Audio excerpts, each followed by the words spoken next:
Well, hello, everyone. My name is Lindsay Lemmer. I'm the current alder for District 3 on Madison City Council, and I'm running for re-election. I'm joined by Jason Vangalis. He is a District 3 resident, and we are going to be talking about how to build an inclusive and equitable economic recovery from COVID-19. Jason has spent the last decade working in community and economic development here in Wisconsin and around the country.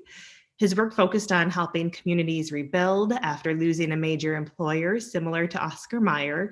He has helped create over 3,000 new jobs. He saved another 2,000 jobs from going away and has helped bring over $10 billion in new investment. Jason has also spent the last year or so helping manage his company's response to COVID-19. He worked across 30 different communities and in over a dozen states that helped his company respond to the ever-changing environment so team members were safe and communities could be served. So, Jason, thank you so much for being here. Thank you for having me, Lindsay. I'm looking forward to our discussion. Yeah, me too. I'm wondering if you could talk a little bit about what you see as being necessary for, rebuilding and creating an inclusive and equitable economic recovery from COVID.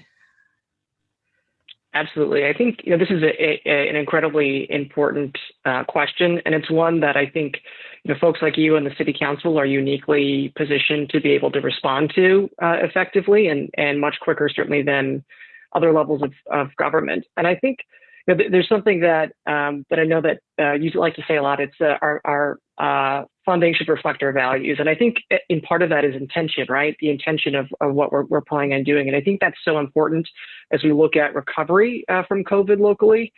And I think that comes with looking at what are those current gaps in the systems when we see these major disasters or these major system disruptions. It really highlights the gaps in either services, infrastructure, and just where we need to do better. And it gives us an opportunity to sort of reset our approach to those things. And I think this is an incredibly important opportunity for Madison. And one of those crucial ways that I think that we can look at closing those gaps is building strong ecosystems. And I know that you've been successful in some of the things that you've worked on the council in the last 2 years or so.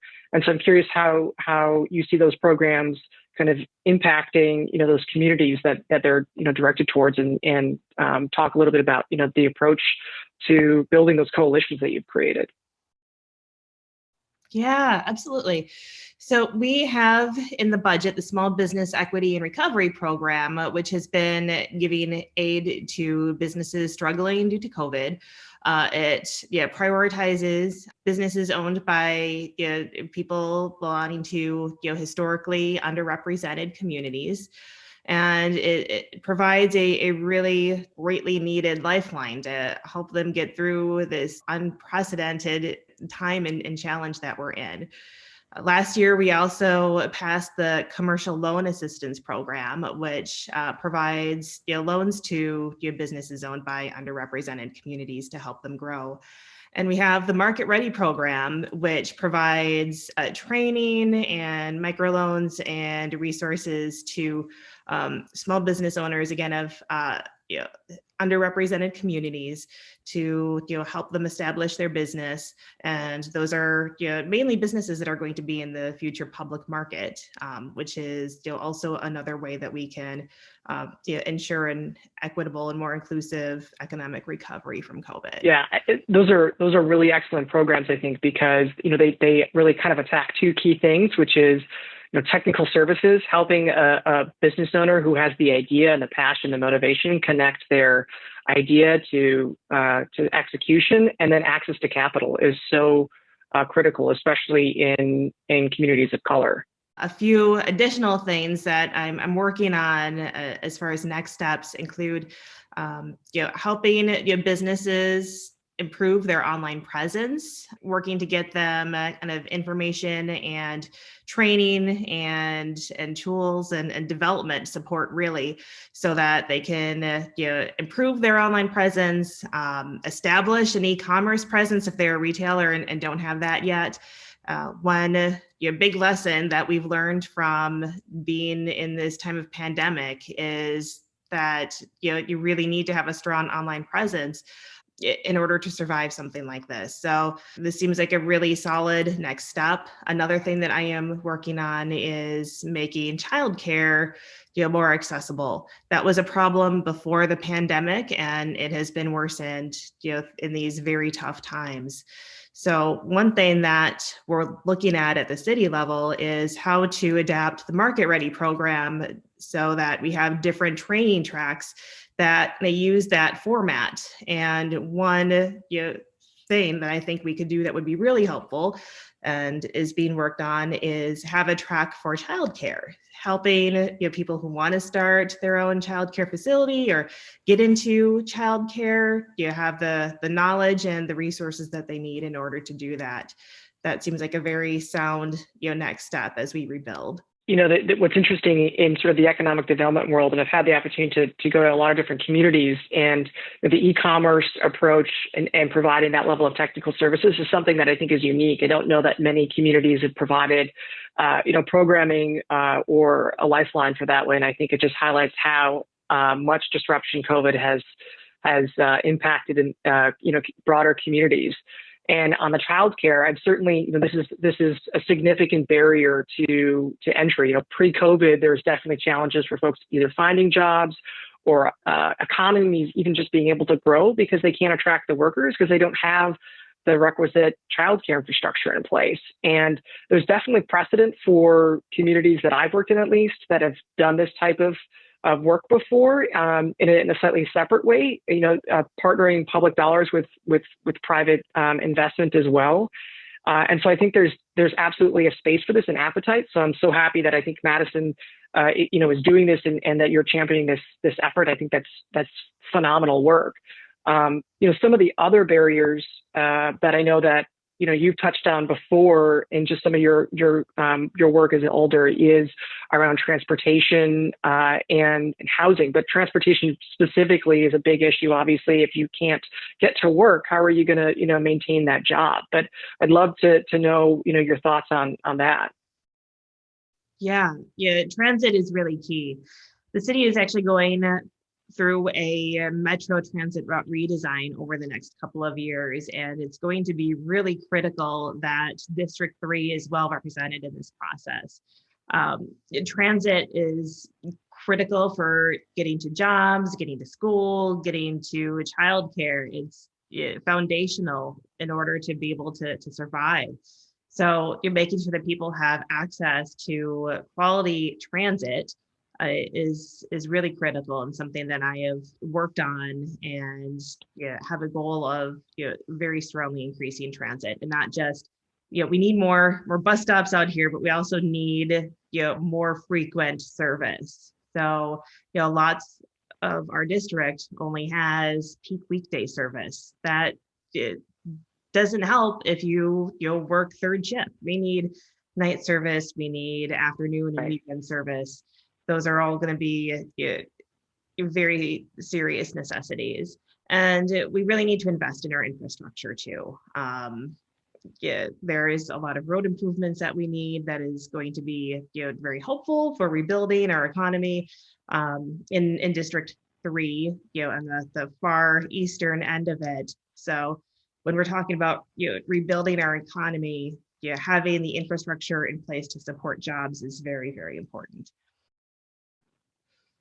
Absolutely. I think, I talked about building ecosystems, and it's not just about programming and directed sort of public investment in communities, but it's, broader than that. It's a systemic effort. And when those ecosystems are built out, you can really see the investment dollars that you're putting into that really pay off. And you talk about infrastructure and most people probably don't want to talk about public wastewater or water systems, but that's my bread and butter, and love to talk about it. So I'm so happy to hear that the city is investing in readiness programs, right? In the economic development world, we talk a lot about readiness, and part of that is your infrastructure to be able to support a project. Everyone wants, new jobs and new growth in their economy, but you have to put in the work to get there. And I think moments like this, to have the foresight to say, hey, we're in a pandemic, we're have this opportunity to refocus your efforts, and you're focusing on communities that are specifically, disadvantaged, and making sure that you're spurring innovation and growth there. You're focused on sort of the next steps after, COVID sort of normalizes and we get back to those things. And you're focused on building support systems like childcare and helping, small businesses reimagine their business so they can diversify how they serve their customers and go to where they are. That's excellent. And then saying, how do we link all these folks that want opportunity to grow in Madison with new investment in transportation? And then, even to the other end of that is growth. And how do we expand job opportunities for folks that not just have been impacted by COVID, but, Madison's economy needs to diversify. And you're ticking all of the boxes that, we need to focus on, and really building out a roadmap for success in economic growth in Madison. So that's really great to hear. That's fantastic. And I think, a key part of that I haven't yet touched on is really making sure that people have, the education and the training and the opportunities to rejoin the economy, and creating those opportunities and supporting those opportunities is critical for the city. One program that the city has that I've been proud to support is the Madison program, which provides or makes it easier for your residents and businesses to get solar panels. The program has an apprenticeship program, so it literally provides for green jobs. And I think apprenticeship programs, educational opportunities, those are the kinds of things that we really need to focus on and include as part of the mix for rebuilding our economy. Absolutely. I think you hit it on the nail on the head there, that providing those opportunities for folks to expand. Just as I think as a community, we're reckoning with where do we go from here. I think a lot of people had an opportunity to reset what they're doing, and having those lifelines and communities to recreate skills or create new skills is so essential. And I think this really kind of creates a nice really ecosystem of just opportunities that you can kind of see that will create growth in the city. And I liken it to sort of three phases of an economy: is you spur, you maintain, and then you grow. And right now we're sort of in this maintenance place because we're just holding on, with COVID. But you've really created, I think, a plan and a response for each of those three phases. Jason, I really appreciate your time and your expertise. Thank you so much. Absolutely. Happy to have the dialogue, and appreciate the opportunity to chat with you about it. All right. Thank you. And thanks everybody for watching. There'll be more videos coming out on key topics of interest to our district and our city. Thank you so much.